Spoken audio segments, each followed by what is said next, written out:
کوشش کریں کہ پاسپورٹ یا کچھ ضروری جو دستاویزات اور ڈاکومنٹس ہیں اس کی کچھ تصویریں آپ اپنے موبائلس میں لے لیں یا پھر اس کو اسکین کروا لیں، اور گھر کے کسی فرد کے پاس بھی یہ تصویریں یا یہ ڈاکومنٹس کی کاپیز موجود ہونی چاہیے۔ خدا نخواستہ اگر ضرورت پڑے وہاں پر آپ کو حج کے موقع پر، تو وہ آپ واٹس ایپ پہ کال کے ذریعے کال کر کے اور پھر واٹس ایپ پر آپ منگوا سکتے ہیں۔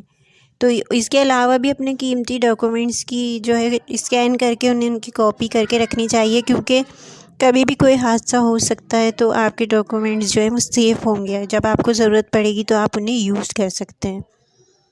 اس کے علاوہ سفر کے لیے بہت ہی اچھی کوالٹی کا VIP بیگ لیں، کیونکہ آپ کا سفر بہت لمبا ہوتا ہے۔ ایک چپل کی جوڑی بہت اچھی اور نرم سافٹ رکھیں تاکہ آپ وہاں چلتے رہیں گے تو آپ کو پیر میں چھالے نہ ہوں یا کوئی تکلیف محسوس نہ ہو، تو آپ چپل کی جوڑی بھی کوئی اچھی اور سافٹ رکھیں۔ اس کے علاوہ احرام جب لیں تو اس کو اچھی طریقے سے سائز چیک کر لیں، ایسا نہیں ہو کہ جب آپ وہاں جا کے احرام کھولیں تو آپ کے لیے پرابلم بن جائے کہ سائز آپ کے نہیں آئے۔ اپنے سائز کا احرام لیں، اس کو چیک کر لیں، اس کے بعد آپ بیگ میں رکھیں۔ ہو سکے تو اگر کاٹن کا احرام ہے تو اسے دھو لیں تاکہ وہ تھوڑا نرم ہو جائے۔ اس کے علاوہ اپنا ٹریول بیگ جو ہے وہ ضرور اپنے ساتھ رکھیں۔ اس میں موبائل، مسواک، پیسے اور جو آپ کی ضروری چیزیں ہیں وہ رکھ کر آپ اس کو باندھ سکتے ہیں، پہن سکتے ہیں۔